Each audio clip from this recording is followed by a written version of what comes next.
On the Fringe with Dan RadioStyle. Hope everybody out there is having themselves a great day. Got a lot of Q posts that are coming out, really trying to paint a big picture right now about what's happening and what's about to happen. And it seems right now that Grinnell obviously has just released a bunch of information, or at least made it so we can declass it. Department of Justice is going to finish that final swinging of the hammer, if you will. So this is making some people nervous in D.C. because the pain is coming. So because of this, a lot of people have run around and started panicking and started saying things. And what's happening is we're letting people kind of run around and speak their minds, if you will. And then we're going to present additional truth that's going to disagree with all the crazy stuff they're saying. Comey's kind of an example that keeps popping up. Schiff is an example of someone that keeps popping up. A lot of people have been trying to push a certain ideology. Obama's been jumping on the bandwagon. This ideology is not going to be allowed, and it's being pointed out.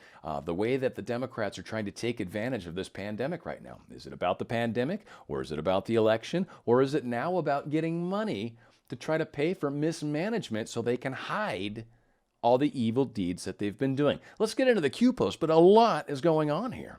Post 4210.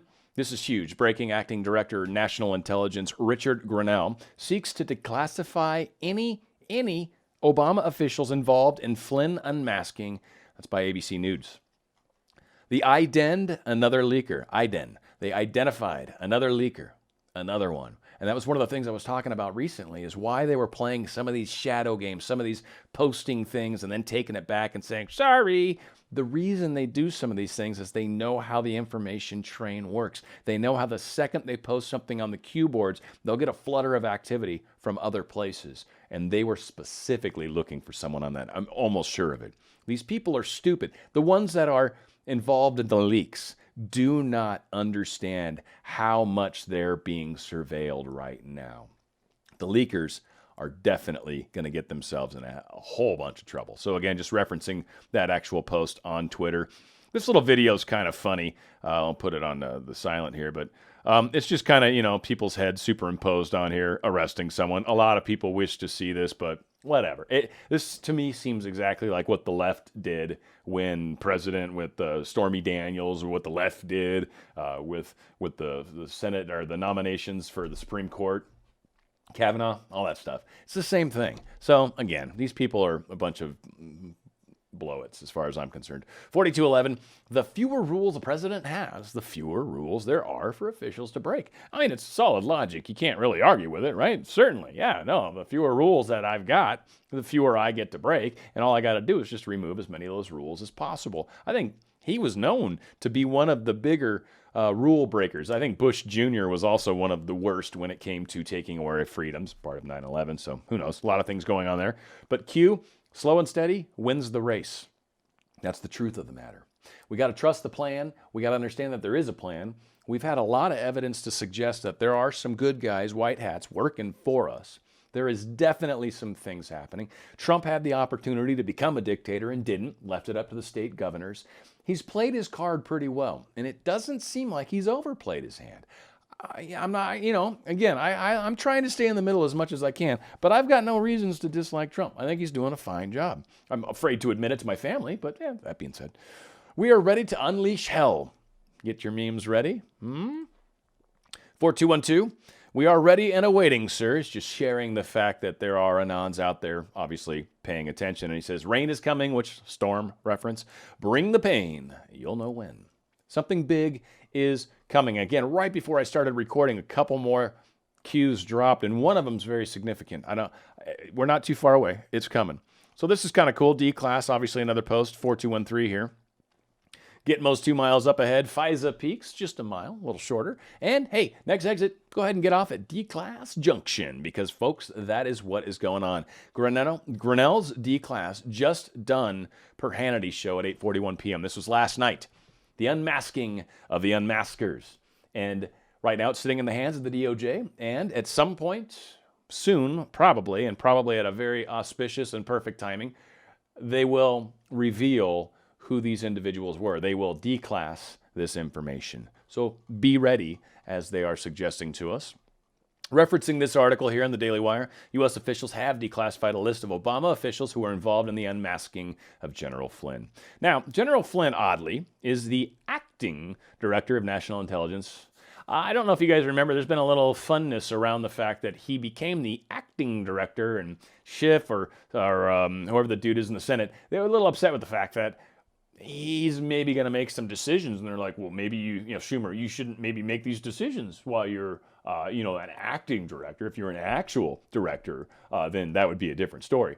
Long story short, that might be a big part of why he's there for this interim moment, is to do some of this D-class work. And then he's going to go back and be he's like an ambassador to Germany, which is sort of ironic in its own self. Germany is not exactly one of the most pristine countries when it comes to history, things done on this planet, and certainly some of the occult and deep state and crazy stuff. So, I don't know, funny little quinky dink there. But yeah, he serves as the ambassador to Germany's special presidential envoy for Serbia and Kosovo. So, a lot of good stuff.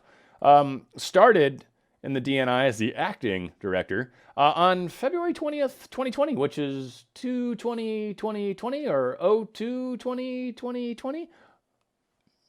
You can think what you like. I don't know. Barack Obama finished off with James Clapper in the Director of National Intelligence.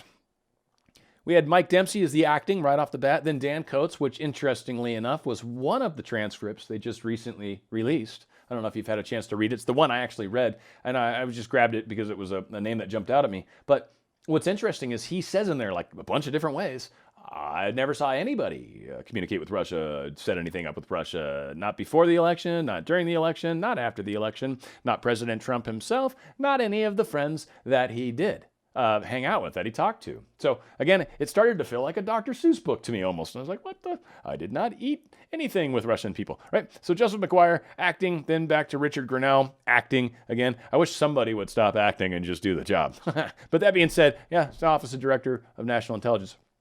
A very good little article here. And if you don't want to listen to it, even though I think it's worth the 3.5 minutes, I will say, jump ahead. Don't dog out on me. But this is actually very good work, a very good report about what's going on with Grinnell declassifying the names of the Obama officials, the way that Obama was talking recently about how he thought that the way they're handling the Flynn case is just, it's unheard of. This is absurd. It's like the rule of law has been put aside. He talks directly to that point. This gentleman used to be part of the Justice Department for like 8 or 9 years or something like that. So, someone worth hearing from. So let's take a listen. There is no precedent that anybody can find for someone who's been charged with perjury just getting off scot-free. That's the kind of stuff where you begin to get worried that our basic understanding of rule of law is at risk. The Wall Street Journal's editorial board calling out President Obama after those remarks on the Michael Flynn case. Yeah, they write, it was stunning to read that he misstated the supposed crime and ignored the history of his own administration in targeting Mr. Flynn. We wonder what he's really worried about. And they're not the only ones. Joining us now to weigh in is former federal prosecutor Doug Burns. Doug, thanks for being here this morning. We appreciate it. My pleasure. Thank you. Of course. With everything you've seen so far, what's your opinion right now?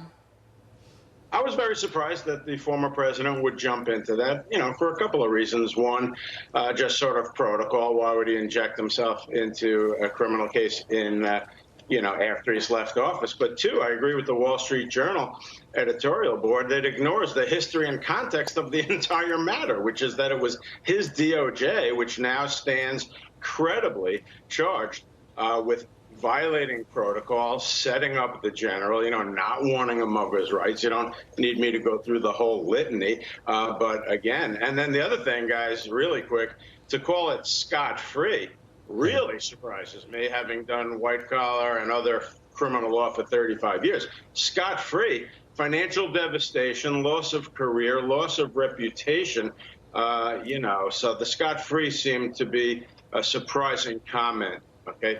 Right.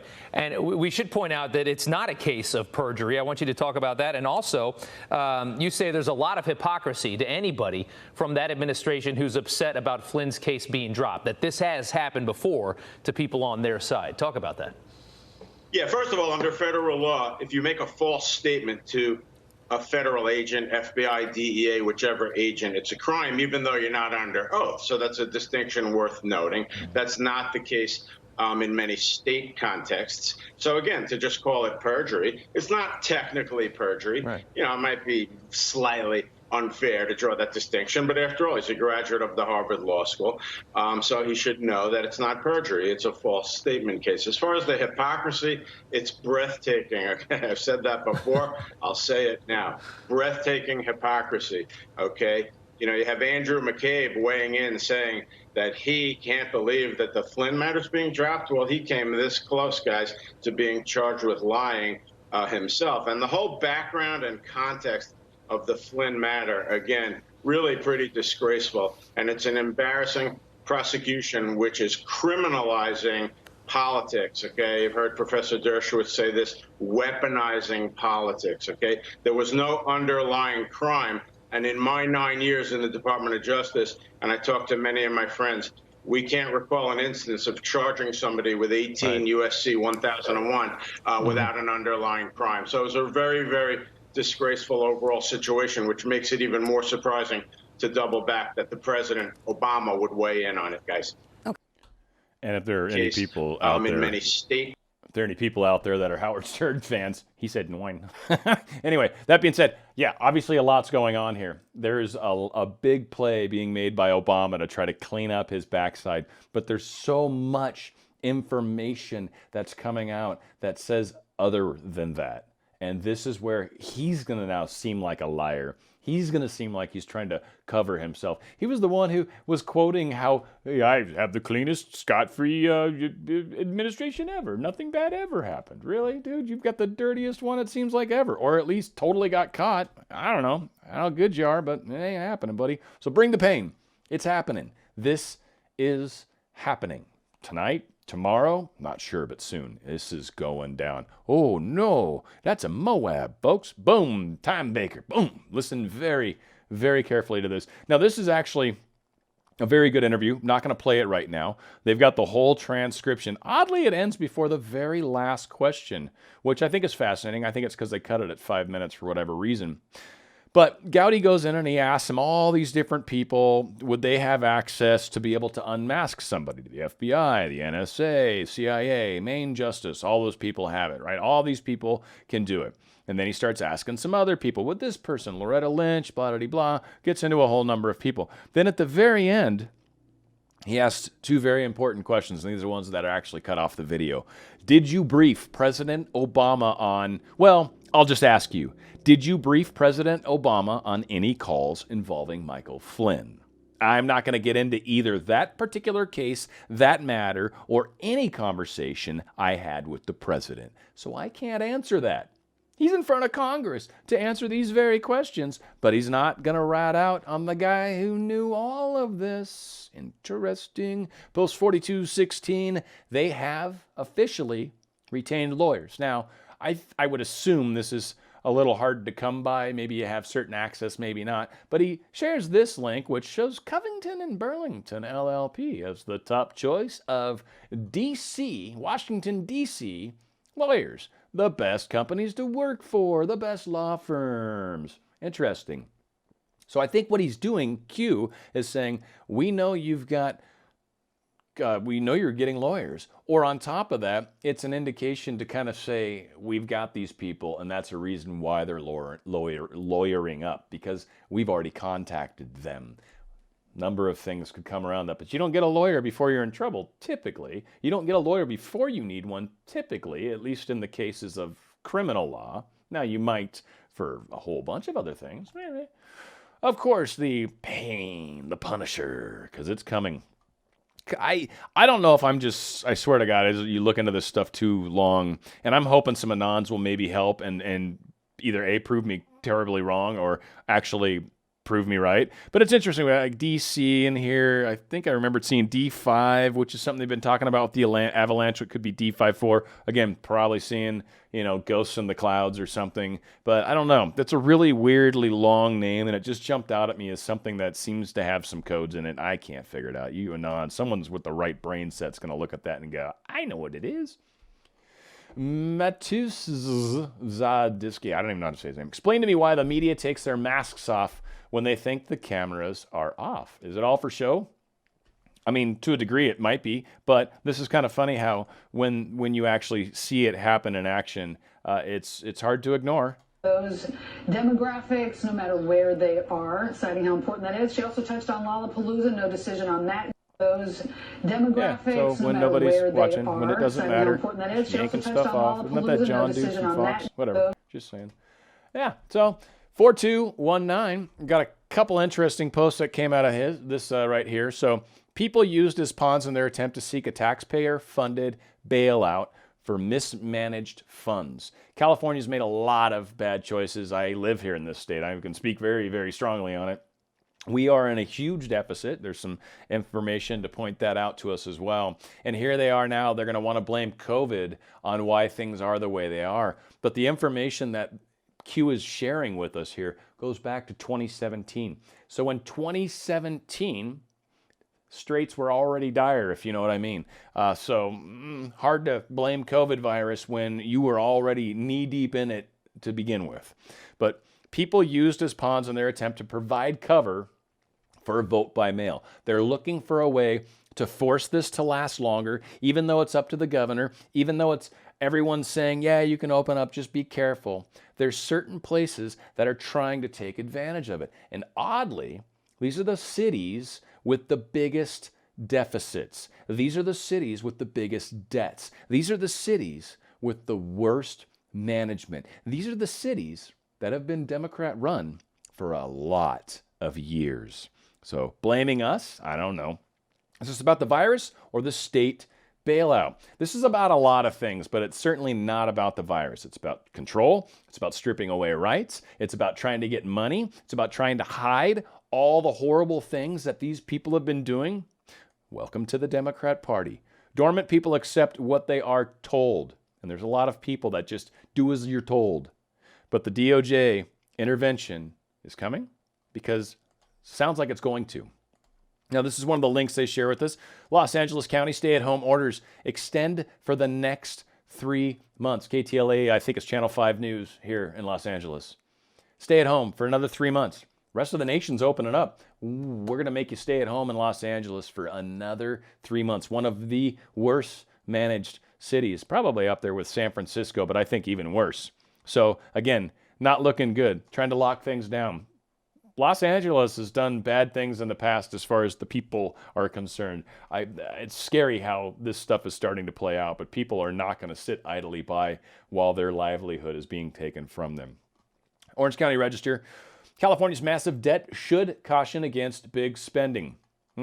Interesting. So California's state and local debt topped $1.5 trillion as of June 30th, 2017. $1.5 trillion. California is considered to be one of the largest economies in the world. I want to say 7th, 8th. I just say largest relative to the fact there's over 200 countries, right? But like the 7th, 9th largest economy in the world, this state.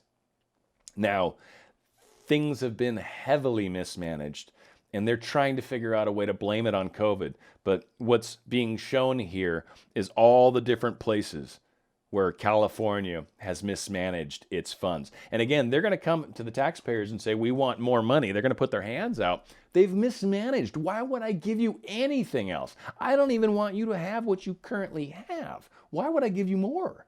Hopefully our people don't. We'll see how they vote. But hopefully a lot of this information comes out. Q has been saying, watch California. I've, with my fingers crossed, been hoping something happens to save this state. It's a beautiful state, but it has been heavily ruined. Post 4220, one of the very, very new ones that are coming out right now by Q. Fox News is talking about this new bill that they're proposing, the Democrats. $3 trillion.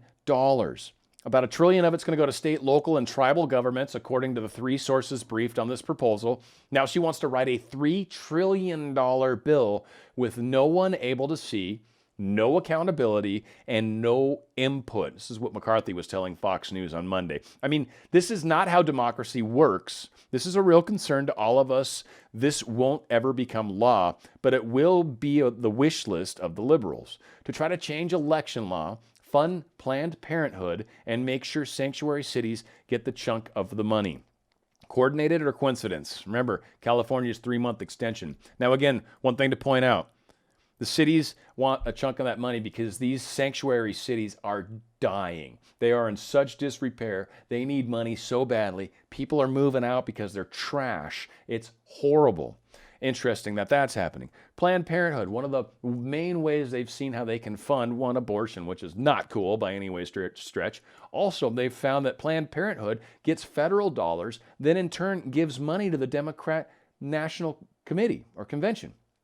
So it's donating federal dollars to the Democrats. That's not okay. So that's interesting that that's in there. Oh yeah, and they want to change election law because that's the only way they really have of potentially winning this election. So it's all three of these things that they're trying to do to us. This is an interesting little video here. It's just a bunch of words. It's very interesting if this is actually Fox. Apparently, this is on their site. But it's a video with a bunch of words that I know can't say on YouTube, and I'm not sure if YouTube can pick it up if you play it, but I'm not going to play it. It's very long, and it's just a really bad song in there. But they're really talking about how this whole relief is planning on working, how they're really taking advantage of the situation to the best of their abilities, how this dude here has been caught saying a whole lot of things that don't necessarily seem to add up. I kind of feel like what they're starting to do is maybe paint the picture that this guy, because they've talked about that he needs to maybe be fired or whatever. I'm wondering if that's starting to be kind of heated up, if they're starting to shake that frying pan on that front burner now maybe a little bit and get that going, because this guy, I think, is definitely working against us and working for the deep state. So we'll see how that plays out. No promises, who knows, but interesting how things are playing out. And finally, post 4221, flashback, classic arcade party station, and most importantly, God bless America. We are being attacked from within. As Trump said, and I want to reiterate it, we're all warriors, folks. One of my favorite authors back in the day was Dan Millman, and he wrote a book with this character called The Peaceful Warrior. We're all warriors, but being peaceful warriors right now is super important too. For those of you that need to be on the front lines, I understand, don't be peaceful. But for the rest of us, don't be hating your neighbors. Understand, God bless all of us. God bless America. God bless everybody. And let us try to get through this. Let us work together. Let us see if we can get our fellow man to awaken with us, because there are so many that do whatever they're told. And we need more people to actually go, wait, what? And then question things just a little. And once you open that door, you will start seeing all sorts of amazing things. And I hope and pray that we are all a part of that. I want to thank each and every one of you for joining me. If you haven't subscribed already, please do so and hit the bell notification icon. That'll let you know when I do future videos. Thank you so much for joining me. It's on The Fringe with Dan RadioStyle.